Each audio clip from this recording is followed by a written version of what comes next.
میں نے آپ کے سامنے قرآن مجید فرقان حمید سے کچھ مبارک کلمات تلاوت کرنے کا شرف حاصل کیا ہے۔ اللہ تبارک و تعالیٰ قرآن مجید میں ارشاد فرماتا ہے وَوَصَّيْنَا الْإِنسَانَ بِوَالِدَيْهِ إِحْسَانًا، کہ ہم نے انسان کو اس چیز کی تاکید کی ہے کہ وہ اپنے والدین کے ساتھ اچھا سلوک کرے۔ اللہ تعالیٰ فرما رہا ہے کہ ہم نے انسان کو اس چیز کی تاکید کی ہے کہ وہ اپنی ماں کے ساتھ بھی اور اپنے والد دونوں کے ساتھ اچھا سلوک کرے۔ اب یہاں پر اللہ تعالیٰ نے ایمان والوں کو خطاب نہیں کیا کہ اے ایمان والوں تمہیں تاکید کر رہا ہوں، نہیں، فرمایا وَوَصَّيْنَا الْإِنسَانَ، انسان کو کہا ہے، مطلب جو انسان ہے وہ اس کو سمجھے گا۔ بعض اوقات ہم کہتے ہیں نا کہ نہیں جناب وہ کچھ ہٹ کے انسانیت کے لیے بھی سوچنا چاہیے، تو یہ انسانیت کا تقاضا ہے۔ ماں باپ تو جانوروں کو بھی عزیز ہوتے ہیں، اولاد تو جانوروں کو بھی عزیز ہوتی ہے، تو اللہ تعالیٰ فرما رہا ہے کہ انسان کو اس چیز کی تاکید کی ہے کہ وہ اپنے ماں اور باپ کے ساتھ اچھا سلوک کرے۔ آیت کے اس حصے میں اللہ تعالیٰ نے ماں اور باپ دونوں کا ذکر کیا ہے، اور اس سے اگلے حصے میں اللہ تعالیٰ خاص طور پہ ماں کا ذکر فرما رہا ہے۔ اللہ تعالیٰ فرماتا ہے حملتہ امہ کرہا ووضعتہ کرہا، کہ ماں کے ساتھ زیادہ اچھا سلوک کرے، کیونکہ ماں نے پیٹ میں رکھا ہے تو بڑی تکلیفیں برداشت کر کے، اور جب جنم دیا ہے تب بھی بڑی تکلیفیں برداشت کر کے جنم دیا ہے۔ یعنی ماں کی تکلیف کو رب بیان فرما رہا ہے، ماں کی آزمائش اور امتحان کو رب بیان فرما رہا ہے کہ اس نے جو تمہیں پیٹ میں رکھا تو بڑی تکلیفیں برداشت کر کے رکھا، اور پھر جب تمہیں جنم دیا تو بڑی تکلیفیں برداشت کر کے جنم دیا، کیونکہ اس نے تمہارے لیے تکلیفیں زیادہ اٹھائی ہیں، اس نے تمہارا بوجھ زیادہ اٹھایا ہے، لہذا تمہارے حسن سلوک کی زیادہ حقدار بھی تمہاری ماں بنتی ہے۔ اسی لیے ایک شخص نبی کریم علیہ الصلوۃ والسلام کی بارگاہ میں جب گیا اور عرض کی کہ نبی خدا علیہ الصلوۃ والسلام ارشاد فرمائے کہ میرے حسن اخلاق کا سب سے زیادہ حقدار کون ہے؟ حضور علیہ الصلوۃ والسلام نے فرمایا امو کا، تمہاری ماں۔ سب سے زیادہ اچھا سلوک جو تم کر سکتے ہو وہ ماں کے ساتھ کرو۔ اس نے پھر سوال کیا، حضور نے پھر ماں کا فرمایا، تیسری مرتبہ پوچھنے پہ پھر بھی حضور علیہ الصلوۃ والسلام نے ماں کا فرمایا۔ اس شخص نے عرض کی نبی خدا میں سمجھ گیا کہ سب سے پہلا مقام جو ہے وہ ماں کا ہے، لیکن ماں کے بعد جو دوسرا درجہ ہے وہ کس کا ہے؟ تو نبی کریم علیہ الصلوۃ والسلام نے فرمایا ابو کا، دوسرے نمبر پہ جو درجہ ہے وہ پھر تمہارے باپ کا ہے۔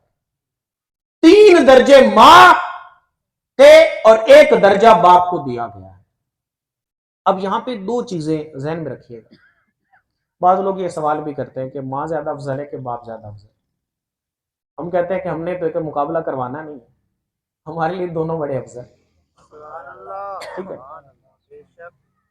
جس نے کسی ایک کو پکڑنا ہونا تو وہ مقابلہ کرے کہ یار دعا چو چنگا کیڑا میں ادھر وگ جاؤں، ہمارے لیے تو دونوں چنگے ہیں، تو لہٰذا ایک تو مقابلہ اس لحاظ سے بنتا نہیں۔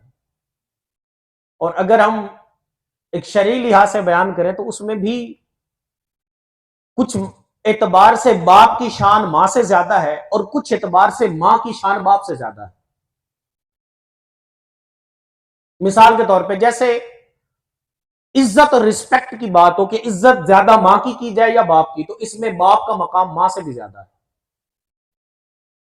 کیونکہ باپ حاکم اور وڈیرا بھی وہی ہوتا ہے، گھر کا سربراہ بھی وہی ہے، وہ نہ صرف ہمارا سربراہ ہوتا ہے بلکہ ہماری ماں کا بھی سربراہ ہمارا باپ ہوتا ہے۔ تو کیونکہ وہ وڈیرا ہے، وہ سربراہ ہے، وہ حاکم ہے، لہذا وہ زیادہ عزت کا بھی مستحق ہے کہ اس کی زیادہ عزت کی جائے، اس کو زیادہ اہمیت دی جائے۔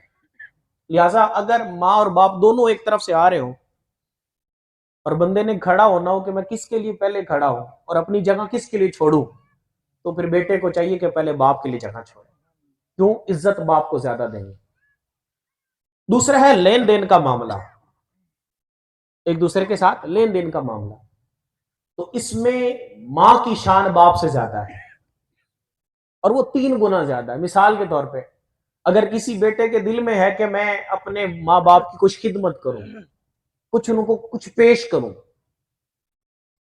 تو اس میں ماں کا درجہ 3 گنا زیادہ ہے۔ مثال کے طور پر 100 روپیہ دینا چاہ رہا ہے تو اس میں 3 درجے ماں کے، یعنی 75 ماں کو پیش کرے اور 25 باپ کو پیش کرے۔ لین دین کے معاملے میں ماں کا مقام زیادہ ہے، کیونکہ ماں کماتی بھی نہیں ہے نا، لیکن جب عزت کی بات ہوئی تو باپ کا مقام بڑا زیادہ ہے۔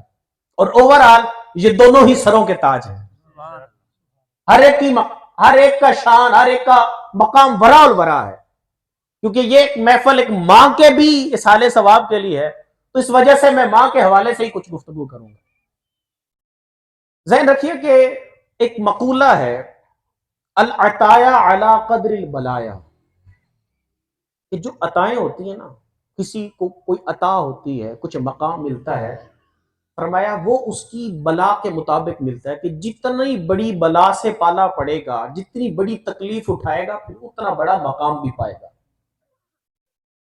دنیا میں بھی یہی ہے کہ بڑے منصب کے لیے بڑا امتحان دینا پڑتا ہے، چھوٹی کلاسوں کے چھوٹے چھوٹے آسان آسان سوال، آسان آسان امتحان، لیکن بڑی کلاسوں کے لیے، بڑی سند کے لیے، بڑی ڈگری کے لیے، بڑے منصب اور بڑی سیٹ حاصل کرنے کے لیے پھر مقابلے کے اور بڑے سخت طرح کے امتحان دینے پڑتے ہیں۔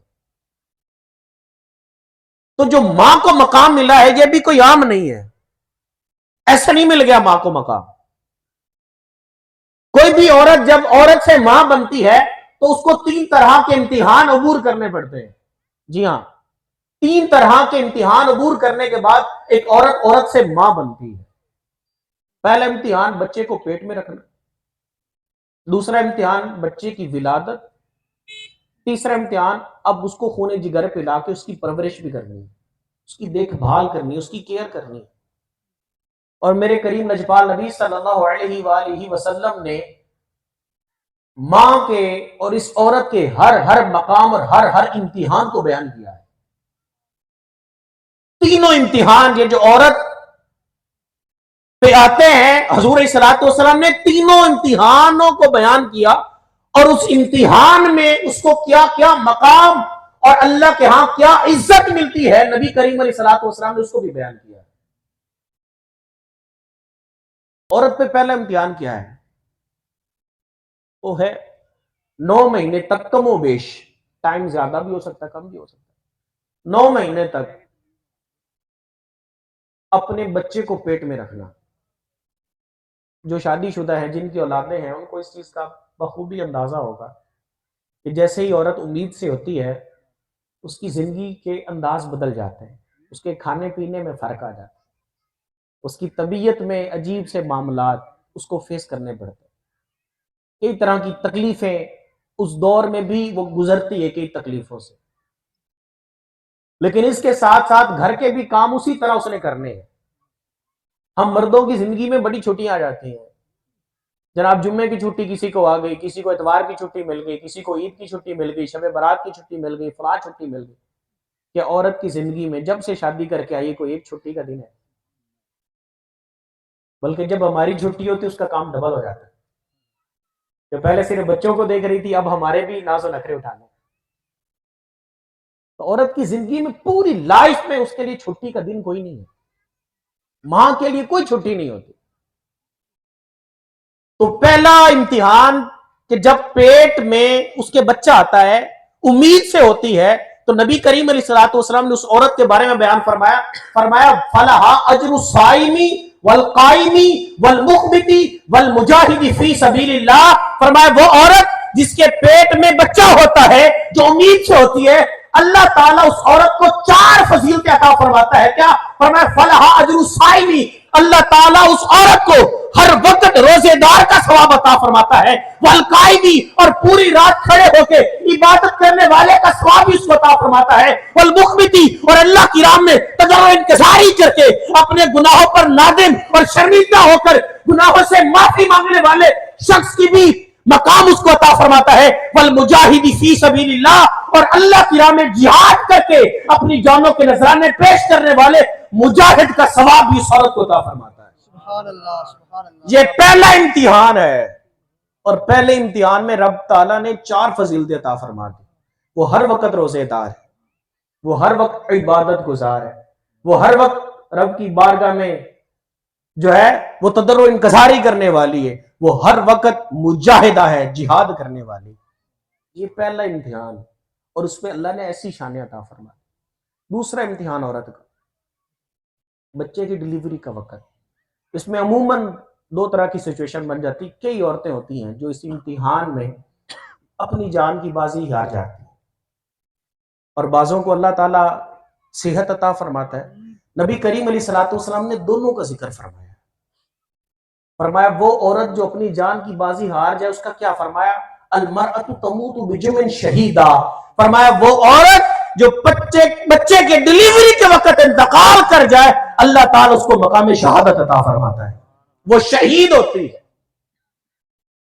اور پھر وہ عورت کہ جس کو اللہ نے صحت بھی عطا فرمائی، بچہ بھی خیر سے ہو گیا، نبی کریم علیہ الصلوۃ والسلام نے اس کا بھی ذکر کر فرمایا لا تدرک الخلائق ما لها من الاجر، فرمایا جب عورت کے پیٹ میں بچہ تھا 4 فضیلتیں تھیں، گنوا دی کہ وہ جہاد کرنے والی ہے، وہ روزے دار ہے، وہ عبادت گزار ہے، وہ تضرع انکساری کرنے والی ہے، لیکن جب بچے کی ڈلیوری کا وقت ہے، زیادہ آزمائش اور تکلیف کا وقت ہے، حضور الصلوۃ والسلام نے مقام گنوائے نہیں، فرمایا کہ لا تدرک الخلائق ما لها من الاجر، فرمایا جتنی بھی مخلوقات ہے، انسان ہو کے فرشتے یا جنات، کوئی بھی اندازہ نہیں کر سکتی کہ جب بچے کی ڈلیوری کا وقت آتا ہے اللہ کی رحمتیں کس طرح اس عورت کو ڈھانپ لیتی ہے، میں اندازہ ہی نہیں ہے کتنی شان عطا فرماتا ہے، کتنی شان عطا فرماتا ہے جب عورت ڈلیوری کا وقت آتا اس کے اوپر۔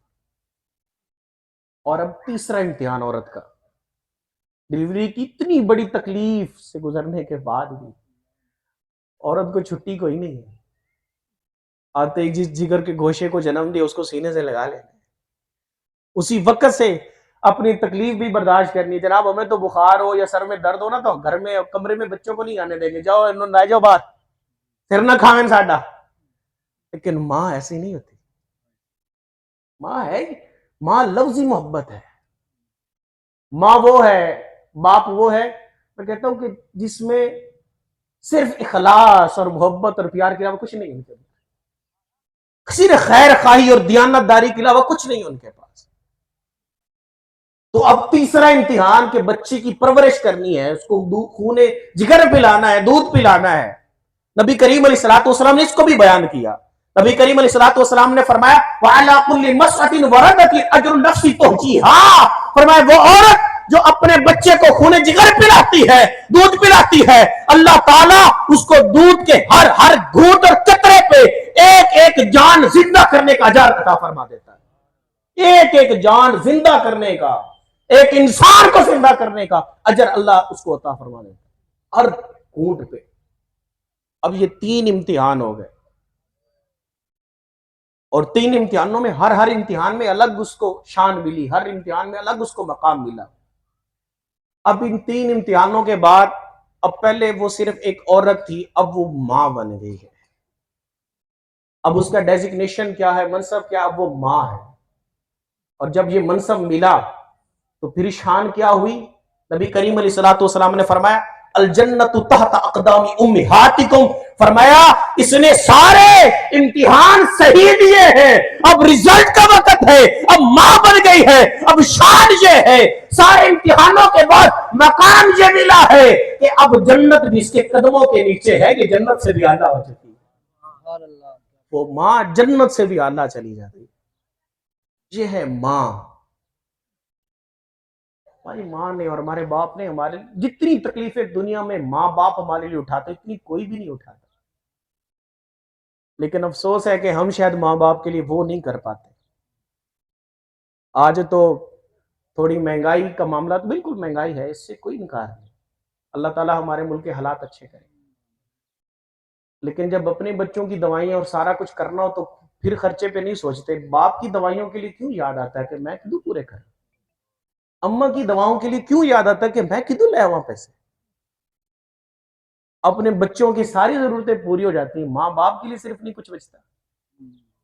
کیا صرف ماں باپ کے لیے؟ مجھے یاد ہے جب چھوٹے چھوٹے تھے نا جناب، چھوٹے چھوٹے، اس وقت تو فون اتنے ہوتے نہیں تھے، میرے والد صاحب جب کہیں جاتے تو پوچھتے پتر کے لے آواں تیرے واسطے، پوچھتے تھے. آپ سے بھی پوچھا ہوگا ماں باپ نے، لیکن آپ اور میں غور کریں، جب سے خود کمانے لگے کبھی ماں باپ سے پوچھا ابا جی میں کدائی جانا پی، اما جی میں کدائی تواڈے واسطے کیش لے آواں؟ پوچھتے ہی نہیں ہے. اور ہم ایسے کئی تو ایسے نکھٹو ہو گئے، ایسے لاپرواہ ہو گئے، گھر میں فروٹ بھی لے آئیں گے نا شادی کے بعد، وہ بھی چپ کر کے وہ اندر جا رہے ہیں. ماں پیو سنگے نہیں رہا جناب، ماں پیو نہ پتہ لگے. مجھے یہ بتائیں کیا ماں باپ ہمارے فروٹ کے بھوکے تھے؟ یہ وہی فروٹ نہیں جب چھوٹے ہونے سے ماں منہ چچر کے منہ چ کٹ کے ساڈے منہ چ پی. والد تھکا ہارا کہیں سے آتا تھا محنت مزدوری کر کے، اور جب شام نو گچھا اسکیلیاں دا لے لیا تو جو ماں ساڈی ماں کہا نا کہ تو ہی کچھ لے لا، تو ہی تو محنت کر کے، انہوں نے نہیں پتر بچ بلے نو کھوا چا بال کھا لویں. جب تک اولاد نہیں تھی اس وقت سنتے تھے اور عجیب لگتا تھا کہ یہ کیسے ہوگا کہ بچے کے کھانے سے ماں باپ کا پیٹ بھر جاتا ہے. خدا کی قسم ہے جب بچے ہوئے تو یقین ہو گیا واقعی ایسے ہے کہ بچوں کے کھانے سے ماں باپ کا پیٹ بھر جاتا ہے. ہم نے جو بھی عائشیں کی ہوگی اپنی غور کریں، جب تک اولاد نہیں تھی ساری عائشیں ہم نے کی ہوگی ماں باپ کے خرچے پہ. جب سے اولادیں ہوئی ہیں اپنی عائشیں ختم ہوگی، اب اولاد کی ہی فکر. ہر وقت سر پہ سواری اولاد کی بات ہے، ہر وقت سر پہ وہی سوال. اولاد اولاد اور اولاد کے معاملات کیا ہیں ہمیں اندازہ ہے کہ اولاد کیا کر رہی ہے ہمارے ساتھ. لیکن یہ ذہن میں رکھیے گا کہ ماں باپ اس لالچ سے کبھی تربیت نہیں کرتے، اس لالچ سے نہیں پالتے بچوں کو کہ یہ بڑے ہو کے ہمارا ساتھ دیں گے. نہیں، اللہ نے ان کو بنایا ایسا ہے کہ وہ ویسے ہی ہر تمے اور لالچ سے پاک ہوتے. ماں باپ ہر تمے اور لالچ سے پاک ہوتے، ان کو لالچ نہیں ہوتی. وگرنہ ان کو پتہ ہے معاشرے میں آج لوگ کتنے اپنے ماں باپ کی خدمت کر رہے ہیں، پتہ ہے ان کو. لیکن کیا ماں باپ نے بچے پالنے چھوڑ دیے؟ نہیں چھوڑ. لہذا خوش نصیب ہیں وہ جن کو ماں باپ زمین کے اوپر ملے ہوئے ہیں، خدا کی قسم بڑے خوش نصیب. کچھ لوگ ہیں کہ جن کو ماں باپ سے باتیں کرنے کے لیے قبرستان جانا پڑتا ہے. تم گھر بیٹھے حج کا ثواب لے لیتے ہیں، گھر بیٹھے ہی تمہیں حج مبرور کا ثواب مل جاتا ہے. حضور نے فرمایا جس نے صبح اس حال میں کی کہ ماں باپ اس سے دونوں راضی تھے، فرمایا صبح سے ہی جنت کے 2 دروازے کھول دیے جاتے اس کے لیے. اتنے خوش نصیب ہو یار، صبح اٹھتے ہی جنت کے دروازے کھل جاتے ہیں تمہارے. ایسا وہ ہوگا کہ جس کو ماں باپ کی یہ صورت دیکھنے کو نہیں ملتی.